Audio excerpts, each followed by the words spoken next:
नमक की कान के अंदर, पुरानी बात है। वहां एक साहब मुझे मिले, मुझसे कहने लगे मैंने आपका एक वजीफा आजमाया है और उससे मुझे बड़ा फायदा हुआ और मैंने बेशुमार लोगों को बताया। कहा कि जिन लोगों के बच्चे माजूर होते हैं, न खा सकते हैं न पी सकते हैं, उनके बच्चों के हाथ पांव टेढ़े होते हैं या हाथ पांव उनके या जुबान से बोल नहीं सकते, बेचारे माजूर होते हैं, अक्सर उनको सीपी चाइल्ड भी कहते हैं, मुख्तलिफ नाम है।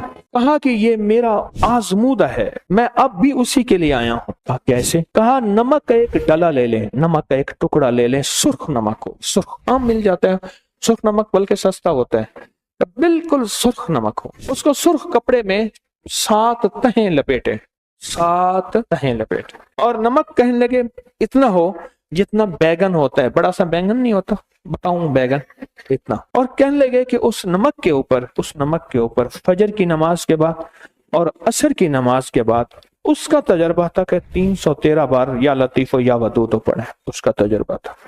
और मैंने उससे कहा कि अगर 121 बार भी पढ़ लें तो भी तासीर वही होगी। कहने लगे आपको तजर्बा, मेरा तजर्बा यही है, जिसके बच्चे माजूर पैदा होते हों, जिसकी औलाद माजूर पैदा होती हो, जिनके, हाँ एक और केस भी बताया उसने, उन्होंने कहा बाज बच्चे सेहतमंद होते हैं और ये केस मेरे पास भी बहुत आए, छोटे छोटे बड़े हो जाते हैं, छोटे जब बड़े होना शुरू होते हैं उनका निचला धड़ खत्म होना शुरू होता है, पहले वो सहारे से उठते हैं फिर बगैर सहारे के भी, हत्ता के एक वक्त आता है कि निचला धड़ खत्म होता है। कहा उनके सिरहाने ये नमक रख दें, उस नमक के ऊपर बैठ के पढ़ें फजर के बाद, और मैंने तादाद जो बताई वो 121 और असर के बाद सिर्फ 21, या लतीफो या वदूद। और कहा कि ये मुसलसल पढ़ते रहें। मैंने जो तादाद बताई लोगों को वो ये बताई कि 121 दिन पढ़ें, 121 दिन के बाद उस बच्चे के पूरे जिस्म पे नाफ के ऊपर ये कपड़े समेत नमक इसको मलें, फिर अगले 121 दिन शुरू करें और उस नमक का जितना वजन हो उतनी मिठाई तकसीम कर दें, जितना उस नमक का वजन हो ठीक उतनी मीठी चीज तकसीम कर दें, फिर अगले 121 दिन पढ़ें, फिर उसके बदन पे मले और जितना उसका वजन हो उस नमक का उतनी मीठी चीज तकसीम कर दें, इस तरह मुसलसल करें। मैंने बड़े माजूर ठीक होते देखे। मुझसे कहने लगा मैं यहाँ नमक लेने आया, अब मैं क्या करता हूँ, लोगों को नमक बना के देता हूँ बकायदा, और लोग मुझे मेरा हदिया दे देते हैं, वो कहते हैं हमें नमक भी ले आए आप सुर्ख, और सुर्ख कपड़ा भी ले आए, सूती सुर्ख कपड़ा हो, इस पे 7 तहें उस कपड़े पे चढ़ाएं और 7 तहें चढ़ाकर और इसको उस बच्चे के सिरहाने मुसलसल नमक पड़ रहे, और उसी के ऊपर जो है जब भी पढ़ना हो सामने रख लिया, पढ़ लिया, फिर बच्चे के सिरहाने रख लिया, सामने रख लिया, फिर बच्चे के सिरहाने रख लिया। ये 2 लम्हात ऐसे हैं, असर और फजर के लम्हात, ये हमारी जिंदगी में रिस्क भी लाएंगे, दौलत भी लाएंगे, इज्जत भी लाएंगे, सेहत भी लाएंगे, नस्लों को माजूरी से बचाएंगे, और नस्लों की माजूरी से कि औलाद नहीं है इस दुख इस गम से भी बचाएंगे। ये 2 लम्हात ऐसे हैं और इन 2 लम्हात की कीमत बड़ी ताकतवर है, इन 2 लम्हात का निजाम बड़ा कामयाब है, जिसको समझ आ जाए और जिसकी अकल में चली जाए बहुत ताकतवर है। मुझे इसके बड़े तजर्बात हैं। ये जो आप या लतीफो या वदूदो का काली दुनिया काले लोग कारे रोग ये जो अमल कर रहे हैं ना, ये उसी की एक लड़ी, उसी की एक कड़ी है। तमाम तबीयतें अल्लाह की नेमतों से महजूब और अंधी होती हैं। जब तक तबीयत से रूगर्दानी न हो हक की तरफ तवज्जो हो सकती है। तबीयत की पैरवी करने वाला तौहीद की हकीकत से हिजाब में होता है, और जब तूने तबीयत की खराबी को देख लिया तो तौहीद की हकीकत को पा लिया। तबीयत 2 चीजें हैं आज के सबक में जो हम पढ़ रहे हैं, एक तबीयत है, एक शरीयत है। तबीयत, किसी फकीर की सोहबत में क्यों बुलाया जाता है, और आपको इल्म है कि यह कश्फुल माजूब सुबह क्यों रखा है। जब इंसान खाना खाता है चाहे रात जितना भी सोया हुआ हो तो इस वक्त उसके सोने की तमन्ना होती है। आप देखते हैं कि कौन तबीयत को तोड़ता है, टेक को हटाता है, सोने की हैसियत को खत्म करता है। طبیعت ایک طبیعت ہے کسی فقیر کی صحبت میں، جیسے آپ تشریف لائے، یہاں طبیعتیں ٹوٹتی ہیں، طبیعتیں ٹوٹتی ہیں۔ میرا تو مزاج اس چائے کے پینے کا ہے۔ میں نے ایک دفعہ کوئٹہ سے لاہور تک کا سفر ٹرین پہ کیا۔ ہر اسٹیشن پہ جہاں کچھ دیر ٹرین کھڑی ہوتی تھی، چائے والے آتے تھے تو وہ چائے لاتا تھا، چائے کے لیے کہتا تھا اور زیادہ منگواتا تھا بندہ، چائے 3-4 کپ، کہتا تھا گرم لائیں۔ اگر وہ ابلتی ہوئی چائے نہیں لاتا تھا تو واپس کر دیتا تھا۔ ایسی چائے جو زبان پہ چھالے ڈال دے اور انگلی ڈبائیں تو انگلی بھی چھالوں سے بھر جائے، وہ چائے پیتا تھا اور ایسے پیالی میں ڈالتا تھا اور 3-4 کپ ایسے فوراً پی جاتا تھا۔ میں نے اس کے ساتھ کوئٹہ سے کوئی 35 گھنٹوں کا سفر کیا، اندازہ اس سے بھی زیادہ، اور میں اس کا یہ عمل دیکھتا رہا۔ کہا کہ میں تو روٹی اس مزاج کی، میری رہائش اس مزاج کی، کوئی کہے لائٹ بند کر دیں میں روشنی میں سوتا ہوں، کوئی کہے میں تو اندھیرے میں سوتا ہوں۔ جب طبیعتیں ٹوٹیں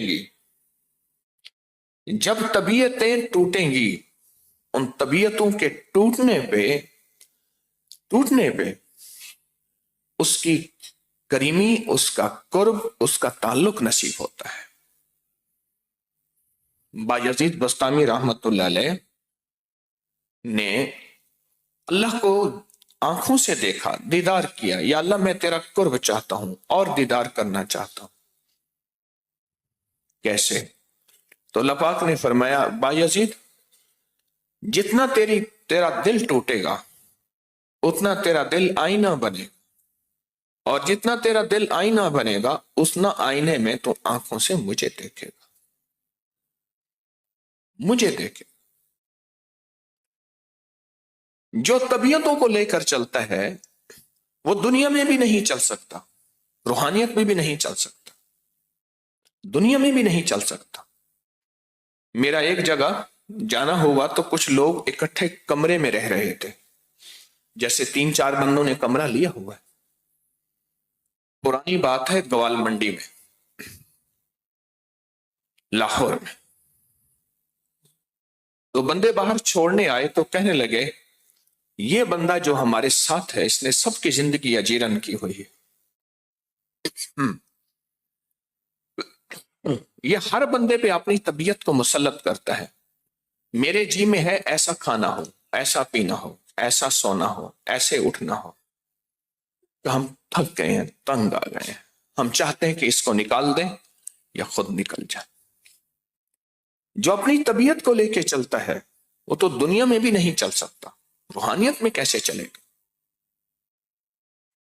آپ حضرات روحانی سفر میں ہیں، اپنی طبیعتوں کو توڑ کے یہاں آئے اور طبیعتوں کے ٹوٹنے پہ سعادت سمجھتے ہیں، اور صرف یہاں نہیں، تسبیح خانے میں، دنیا کے کسی کونے میں طبیعتوں کے ٹوٹنے پہ جو بندہ زندگی کا سفر جاری رکھتا ہے وہی شریعت اور روحانیت کے سفر میں کامیاب ہوتا ہے، روحانیت کے سفر میں وہی کامیاب ہوتا ہے، روحانیت کے سفر۔ ایک درویش تھے، فجر سے پہلے اپنے خدام کو اٹھاتے تھے اور ذکر شروع کرتے تھے، اور پھر خاموش بیٹھ کے دیکھتے تھے، کوئی ٹیک تلاش کرتا تھا، کوئی گوٹ مارتا تھا، ایسے دونوں بازو کر کے دونوں ٹانگیں، یہ ایک سونے کا انداز ہے۔ کوئی اونگتا تھا، آپ چپ کر کے دیکھتے رہتے تھے، 40 دن اپنے پاس رکھتے تھے۔ کتنے دن؟ ان کے ساتھ 40 دن بندہ رہتا تھا، آپ ادھر ہو جائیں، ان کے ساتھ 40 دن بندہ رہتا تھا، 40 دن کے بعد کیا کرتے تھے؟ ہر بندے کی پیشانی پہ ہاتھ مارتے تھے، تو ایسے پیشانی پہ ہاتھ مارتے، हाथ मार के ना ऐसे सूंघते थे, लोगों को समझ नहीं आती थी ये क्या करते हैं, हाथ मार के ऐसे सूंघते थे। और बंदूक को दो हिस्सों में तकसीम करते थे, एक इधर एक इधर, एक इधर एक इधर। एक हिस्से को कहते थे तुम घर चले जाओ, तुम्हारी तकमील हो गई है, तुम कामिल हो गए हो, तुम रूहानी सफर में कामयाब हो गए हो,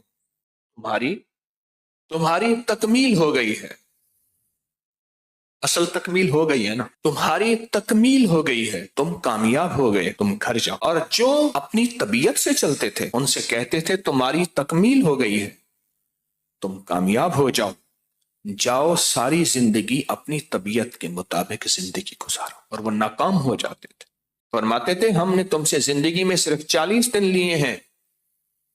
मूसा अलैहिस्सलाम तूर पे 40 दिन गए। सीना पहाड़ का नाम, गौर से सुनिएगा, चोटी का नाम तूर, सीना पहाड़ का नाम। फरमाते थे कि मैंने तुमसे 40 दिन लिए हैं और 40 दिन में तबीयतों को अगर तोड़ना ना आया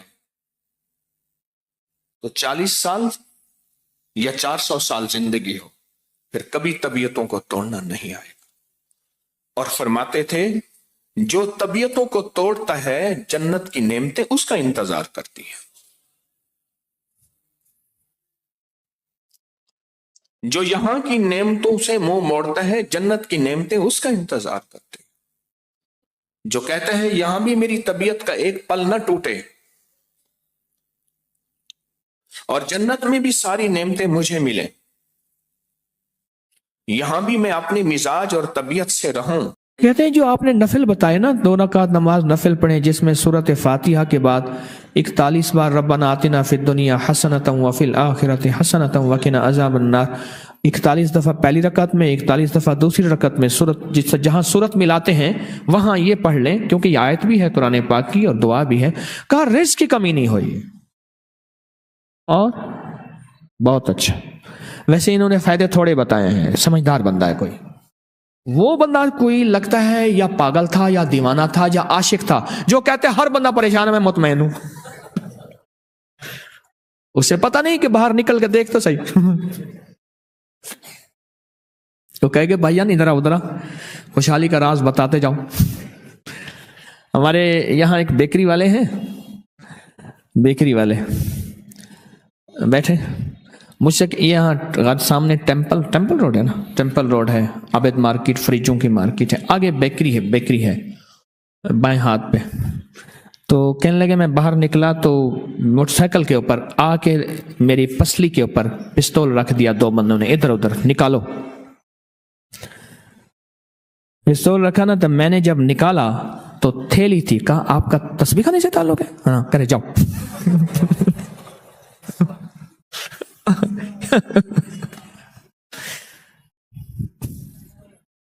लगा ऐसे थैली मैंने निकाली ना जब बाहर। बहुत अच्छी चीजें बनाते हैं, खताइयां लाजवाब हैं उनकी, बादामों वाली। लगे बस आप ये चीज अपना थैली है, तस्बीह खाने करे जाओ बस। मेरा एक यकीन है इंशाअल्लाह उस थैली को देखने की बरकत से, क्योंकि उस थैली पे सूरत कौसर पढ़े हुए थे, अल्लाह ने उस देखने की बरकत से भी अल्लाह ने उनको हिदायत दे दी होगी इंशाअल्लाह, इंशाअल्लाह, इंशाअल्लाह। तो इन्होंने फायदे थोड़े बताए हैं। सूरत सलाम और सूरत कुल हुवल्लाह का फायदा थोड़ा बताया, आधा बताया है कि घर में झगड़े नहीं होते, बिल्कुल ठीक है। क्यों? उसकी वजह है जिन्नात, शयातीन, जादू, काली दुनिया, चूड़े, वो इस कहते हैं कि ना इस घर में सोना है ना खाना है, निकलो निकलो, ना सोना है ना खाना है, निकलो। और जब वही चीजें होती हैं युवस्विसु फी सुदूरिन नास, जो दिलों में वसवसे, अंदर वसवसे, शक, बदगुमानियां डालती हैं, जब वही नहीं है तो घरों में झगड़े कैसे? दूसरी चीज ये है اس عمل سے رزق میں بڑی وسیع برکت ہوتی ہے، رزق بہت بڑھتا ہے، رزق بہت بڑھتا ہے، غیب سے دولت کے خزانے ملتے ہیں۔ آپ کا یہ فائدہ نہیں ہوا، آپ کا صرف جھگڑوں کا فائدہ ہوا ہے؟ کیا کہتے ہیں؟ فائدے بہت ہوئے ہیں، ٹھیک، کہنے لگا فائدے بہت ہوئے، بس تو سب پوچھو نا۔ یہ عمل زندگی کا حصہ بنا لے۔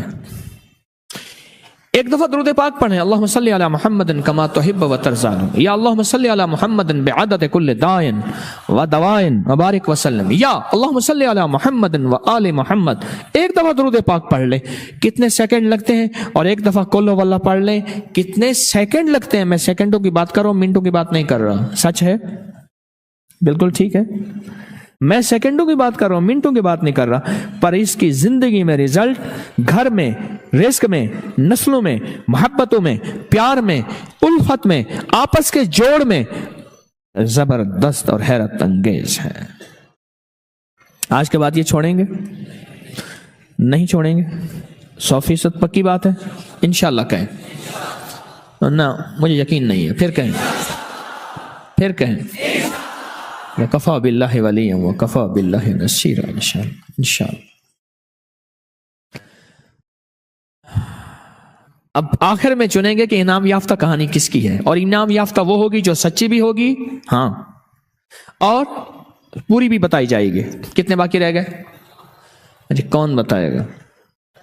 10 سال سے بیعت ہوں، کرائے کے گھر میں رہتا تھا، موٹر سائیکل بائک بھی کرائے کی لے کے آتا تھا۔ کہنے لگے آپ نے مجھے ملاقات ہوئی، آپ نے مجھے علم نشرہ دیا، اور میں نے اتنی پڑھی، اتنا علم نشرہ کو پڑھا، اتنا پڑھا، 10 مرلے کا پلاٹ مل گیا، پھر بنانے کے لیے صرف 90,000 میرے پاس تھے، علم نشرہ پڑھا، وہ بھی بن گیا۔ اور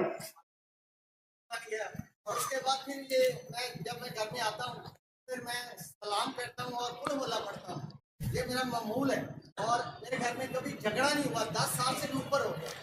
کہنے لگے یہ عمل بھی کرتا ہوں، جھگڑا لڑائیاں نہیں ہوئیں، برکت بہت زیادہ، اور علم نشرہ کی وجہ سے آج میرا اپنا گھر ہے۔ آپ نے جب قل ہو اللہ کا عمل کروایا، 200 دفعہ جو پڑھ رہا، آج 3 سال سے پڑھ رہا، اور میں کاروبار کے سلسلے میں جاتا ہوں، بہت سردی تھی، 200 دفعہ سورۃ قل ہو اللہ پڑھتے ہیں 3 سال سے۔ وہ کس کو ہدیہ یا اسی پڑھ لیتے ہیں؟ سب کو دے گا، آپ کو بھی ہدیہ کرتا ہوں۔ تو پھر کہتے ہیں میں کاروبار کے لیے جاتا ہوں 200 دفعہ سورۃ قل ہو اللہ پڑھ کے۔ ایک دن بہت زیادہ سردی تھی، میں کاروبار میں جا رہے میں اللہ سے دعا کی، یا سورۃ ناس پڑھی، اور میں نے کہا کہ اللہ مجھے گاڑی عطا کر، اور 3 دن بعد میں نے گاڑی لے لی۔ ہاں، کہنے لگے بہت سردی تھی، بہت سردی تھی، اور میں بائک پہ تھا، تو میں نے کہا اللہ مجھے گاڑی دے دے، اور 3 دن کے بعد مجھے گاڑی نہیں ملی، گاڑی مل گئی۔ لاہوریا ہے نا، اڑے کھا گیا، مجبور، بے بسا بیچارہ، بے بس ہے۔ میں نے سورۃ قل ہو اللہ پڑھی اور اللہ سے کہا کہ یا اللہ مجھے گاڑی دے دے۔ انہوں نے مانگی گاڑی، مل گئی گاڑی۔ اب بتاؤ میں کیا بتاؤں؟ انہوں نے کیا مانگی تھی؟ گاڑی، اور مل گئی گاڑی۔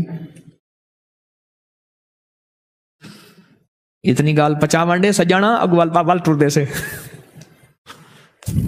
ہاں، جب سارے راستے بند ہو جاتے ہیں، جب زندگی کی ساری راہیں مسدود، گلیاں بند، وہیں ایک راستہ، وہ ہے دعا کا راستہ۔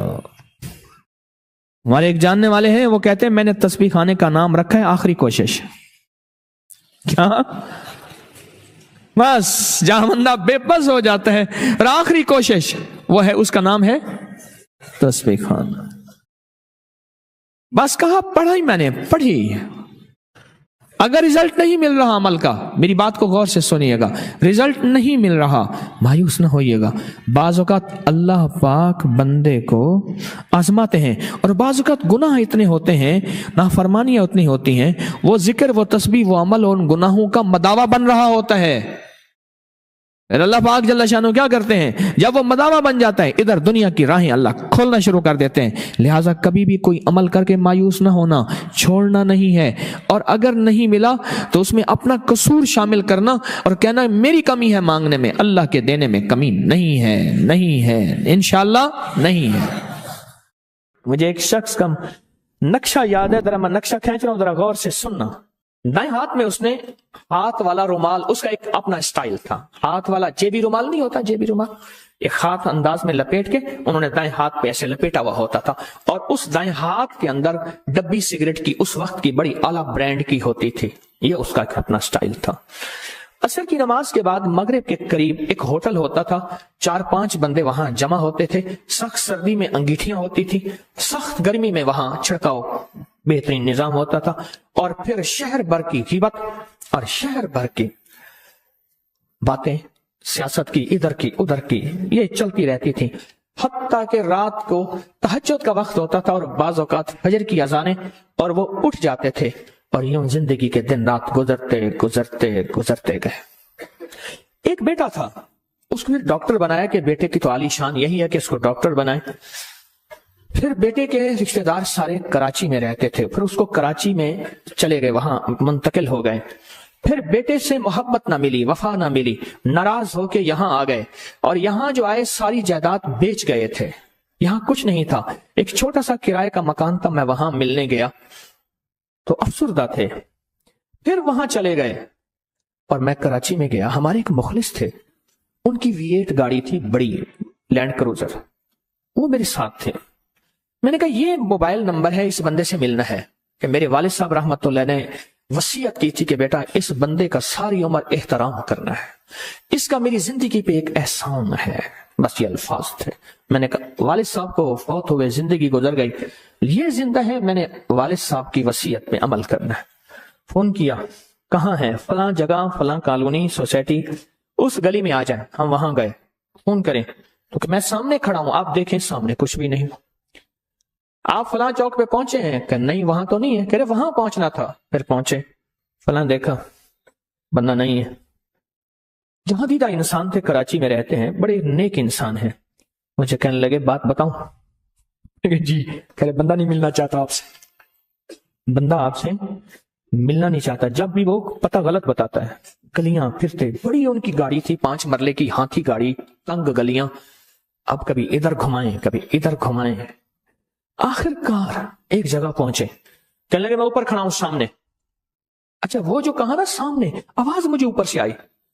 इस मैंने ऊपर देखा, ऐसे ऊपर देखा ना, तो मैं पहचान ना सका, लेकिन आवाज पहचानी हुई। थोड़ी देर बाद पहचाना तो कहने लगे मैं ऊपर, वो सलाखें लगी हुई थी, ग्रिल लूट मार चूंकि थी, तो वो कहने लगे बीवी मेरी सब्जी लेने गई है, तो बाहर से ताला लगा के गई है, थोड़ी देर में अभी आ जाती है।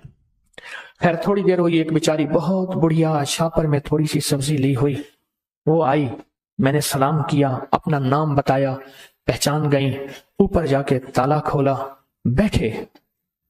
तो बैठते ही ना उनके चेहरे पे दाढ़ी के बाल बढ़े हुए थे। तो मैंने कहा आपने दाढ़ी रख लिया? कहने लगे नहीं, अब हाथों में सकत नहीं है शेव करने की, सकत नहीं है। और मैंने महसूस किया घर की वीरानी कि ये बहुत मालदार शख्स था, अब खत्म हो गया। जेब से मैंने कुछ बड़े नोट निकाल के जेब में, उन्होंने इनकार किया, मैंने डाल दिए। मैंने कहा वालिद साहब का हुक्म है आपसे मोहब्बत करने का। आंखों में आंसू आ गए। कहने लगे वालिद को गए हुए इतने साल हो गए, फिर वालिद की बात याद है? कमाल है जी, तो आखिरी सांस तक वालिद का हुक्म तो आखिरी सांसों तक याद रहता। बहुत हैरत हुई उन्हें मेरी इस बात पे, बहुत हैरत हुई। और फिर अपने बेटे के बारे में बताने लगे कि आपके वालिद ने बेटे को ये नसीहत की थी और वो अब तक फिर माजरत चाहिए। कहने लगी मैं घर में बंद हूं, मुझे ये पता नहीं कि गली कौन सी है, सोसाइटी कौन सी है, चौराहा कौन सा है, सड़क कौन सी है, घर के अंदर बंद हूं और जिंदा लाश बन गया हूं और तन्हाई का शिकार हो गया हूं। फिर खुद ही कहने लगे वहां होता था, फलां दोस्त होता था, यहां तो घर के दीवार के साथ दीवार में पता नहीं कौन रहता है। और फिर बोलते बोलते रो पड़े कि तन्हाई में हूं, बेटा छोड़ गया है, जिंदगी का कोई पता नहीं, बेटा फड़ा बड़े अस्पताल में डॉक्टर है, रात को आता है सो जाता है, सुबह चला जाता है, बहू भी डॉक्टर है, हम बूढ़ा बूढ़ी हैं, जिंदगी गुजार रहे हैं। कुछ अरसे के बाद मुझे फोन आया उनके नंबर से, जी अस्सलाम वालेकुम, जी मैं उनका बेटा बोल रहा हूं, बाबा का नंबर आप पे था और आपके बारे में बड़ी बातें बताते थे, मैं आपकी इत्ला में देता हूं कि मेरे डैडी नहीं, बाबा नहीं, मेरे डैडी फौत हो गए। बस वो आखिरी फोन था। फिर उसके बाद کہانی ساری ختم ہو گئی. لیکن یہ واقعہ سنانے کے بعد جو میں کہنا چاہتا ہوں وہ یہ کہنا چاہتا ہوں، ایک وقت وہ تھا کہ بچے کو وقت دینا تھا. اس وقت اس نے دوستوں کو وقت دیا، گپ شپ کو وقت دیا، حالات حاضرہ کو وقت دیا. کس کو؟ حالات. اور جب وقت اس کے دینے کا تھا پھر بیٹے نے کہا نہیں بے ابا اب قرض میں نے چکانا ہے. اور بیٹے نے خوب جی بھر کے قرض چکایا. اور پھر بیٹے کے پاس وقت نہیں تھا اور بیٹے نے وقت نہ دیا، اور یوں قسمہ پرسی میں وہ زندگی گزار کے، یقین جانیے میں نے گھر کے حالات دیکھے. 2 کمروں کا چھوٹا سا فلیٹ تھا، اوپر کی منزل پہ سیڑھیاں چڑھ کے ہم گئے، حالات دیکھے. میں نے کہا اوہ سب کچھ بک چکا، سب کچھ لٹ چکا، اور اب زندگی میں بچا کچھ نہیں ہے. لگتا ہے حالات بڑے کمزور ہیں. اپنی نسلوں کو 2 چیزیں سکھائیں، محنت اور دعا. اگر دعا نہ سکھائی، اللہ سے مانگنا نہ سکھایا، اللہ سے لینا نہ سکھایا، اللہ کے خزانوں کے سامنے بھکاری بننا نہ سکھایا، تو زندگی میں شاید وہ بڑی اعلیٰ ترقیاں پالے، پر وہ فرمایا کہ ایک پوت ہوتا ہے. پھر پوت اگر اس کو دعا سکھائی تو وہ سپوت ہوتا ہے، اگر دعا نہ سکھائی تو پھر موت ہوتا ہے. پیشاب، پوت، سپوت، ورنہ موت، پھر وہ پیشاب ہوتا ہے. تو اس میں قصور پھر اولاد کا نہیں، والدین کا ہوتا ہے کہ میرے باپ نے آج تک مجھے وقت ہی نہیں دیا. اس نے سوچا نہیں کہ میں اولاد ہوں، بس اس نے یہ کہا ہے کہ اب بڑا ہو گیا ہے، چلو اس کے شادی کر دو، جا آپ کما اور کھا. وہ زندگی میں جب تراش خراش کا وقت تھا، پانی دینے کا وقت تھا پودوں کو، پھول کلیوں کو نکھرنے اور نکھارنے کا وقت تھا، وہ تو میرا دوستوں کے ساتھ سڑکوں میں یا ادھر سکول میں یا پھر پکنک میں یا پھر اس میں گزر گیا. زندگی میں اپنی نسلوں کے لیے سوچیں.